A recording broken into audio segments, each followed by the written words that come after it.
2020, I destroyed it. Every quarter, I almost grew 40%. I spent the last 2 years of my career as a sales development representative, otherwise known as SDR. I went from one of the worst performing reps to one of the absolute best performing reps, and in today's video, I'm gonna share with you how you can do the absolute same. If you wanna verify, go check out my LinkedIn. Here's a screenshot of my performance in 2020. I absolutely crushed it, and I'm gonna share with you some of the challenges I faced throughout my SDR career, how I overcame them, how you can set more meetings, how you can promote from SDR to AE faster, and that's what I did. I'm now an account executive. Those foundational skills you build as an SDR, pipeline, gen, prospecting, top of the funnel activity, cold calling, being persistent, will serve as the cornerstone to your successful sales career. I'll talk about all that today. Make sure to subscribe below if you haven't already. I make sales videos daily talking about how you can become a better salesperson. I really want to help you guys. Make sure to like this video below as well because it really helps the channel. The first challenge I faced early on in my SDR career, and it may be a bit different for you guys who are working and being onboarded in a remote setting. I know a lot of you are just cold calling in your cold, dark, empty rooms like me by yourself.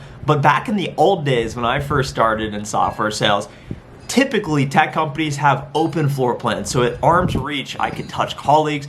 There were about 10 people around me, and it was terrifying enough just to have to make these cold calls. I was still trying to memorize my script, and when you first start, you don't know what to say. So you have a script, you sound like a robot, you don't know what you're talking about, and it's terrifying enough just to make the calls, and I was scared to make the calls, but to add a new level, a layer of that, of in real time, you get feedback of your colleagues judging you, of your successes, failures, of you not doing well, of you doing well. So this really got in my head and slowed me down in my ability to make cold calls. So the best advice I got that I implore you to absorb is just press the button to cold call and worry about everything later. Worry about your prep later, you'll figure out what to say. Don't worry about what other people are thinking, feeling, or acting. Just worry about you, make your calls, and this is gonna play into the next point that really helped me become more successful. Once I started feeling more confident in my ability to cold call and not worry about judgment from my peers, the next challenge I faced that I guarantee you will face, that every SDR faces, I help onboard SDRs in my company, and believe me, this is a challenge many people face,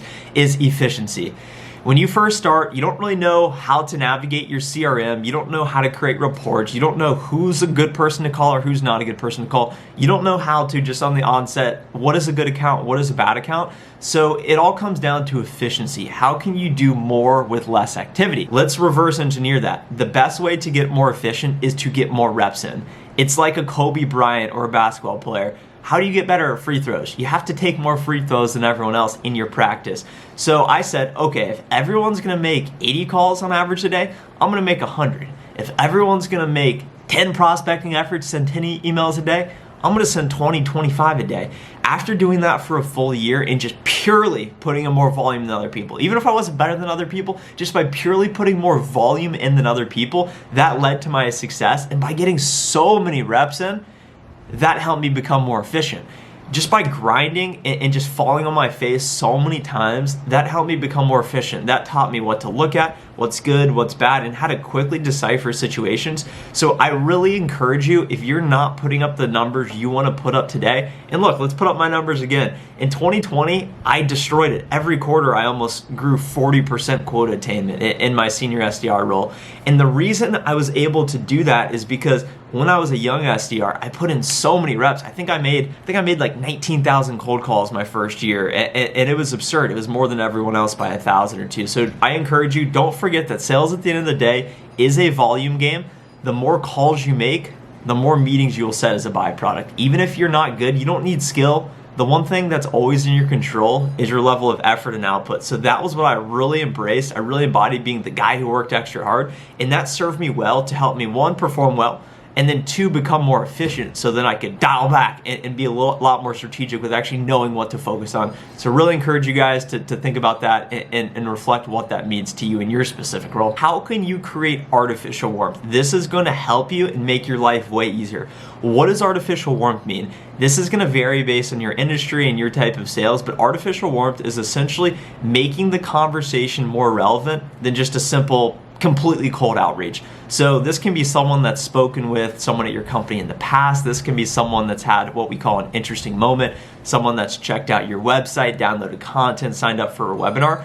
Essentially, you want to warm up the conversation. You calling one of your friends, me talking to you guys, the conversation's warmed up. They know who you are, you know who I am, and it's warmed up. But when you're calling someone who does not know who you are, that does not want to talk to you out of the blue, it can be very difficult to get them to do what you want to do. So you need to warm the conversation up. There's multiple ways to do that, and I'm going to list out a couple ways that are most relevant to me and my company. It's going to vary based on your CRM, it's going to vary based on your marketing resources, but just know that you need to figure this out because this will make a world of difference, and this is the one thing that I'd say really took my game to a whole new level, the stratosphere of creating warmth in every conversation.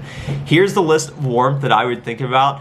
One, we call them lost opportunities, deal dead, whatever you want to call them. People that had went through a sales cycle in the past for one reason or another did not buy. Get a list of those people, call them, say, hey, it's New Year 2021, talk about mutual initiatives, whatever. We got new updates. Let's set up a call. That's number one. Number two is what we call interesting moments. So people that downloaded content, checked out the website, signed up for a webinar, somehow interacted with your business, and in my CRM Salesforce, I can generate reports to see this. So figure out if you can do that. That's a big thing you're gonna want to know. Number three, for SDRs, it's not so relevant, but current customers, current spend, it's much easier to get an existing customer to spend or take your meeting than someone who's not. SDRs typically don't do as much outreach with current customers, at least that's been my experience.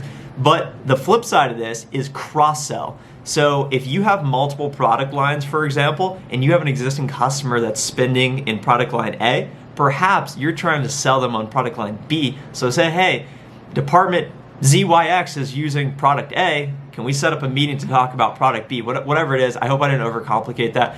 But customers, if you have different product lines, you can cross-sell. The final point I'll make here that'll wrap this video up is that you own your own career success. No one's gonna care more about your success than yourself, so you need to own your success, you need to own your development, you need to own your own accountability for work ethic each and every day. It all boils down to what do you want? And you need to backtrack. What do you need to do each day to get that outcome you want per quarter that leads up to your annual numbers as well? So that looks like winning each day. That looks like getting more effective with your cold calls, your prospecting outreach. That looks like becoming more efficient. That looks like creating artificial warmth. And also just know that you want to help other people along the way by helping other people and really caring about other people's success. As an SDR, I care deeply about my account executive success. I wanted to see them do better, and as a result, that helped me. And by helping other people along the way, you start to build a network of advocates that care about your success, you care about their success, and everyone becomes more successful as a byproduct. So own your own success, help other people become more successful along the way, and I promise you guys, you will have a fruitful SDR successful career, promote to account executive, and go crush it. I've only been out of college for 2.5 years, started as an SDR, now I'm an account executive. I make these videos daily now, so really appreciate you if you're still with me. Make sure to subscribe below if you haven't already. Leave a like on this video. Also, leave a comment. I'm happy to answer any of your questions in the comments. I also make videos based on the comments you guys leave, so if you have anything specific you want to know, happy to take it, happy to reflect on it, and happy to help you where I can.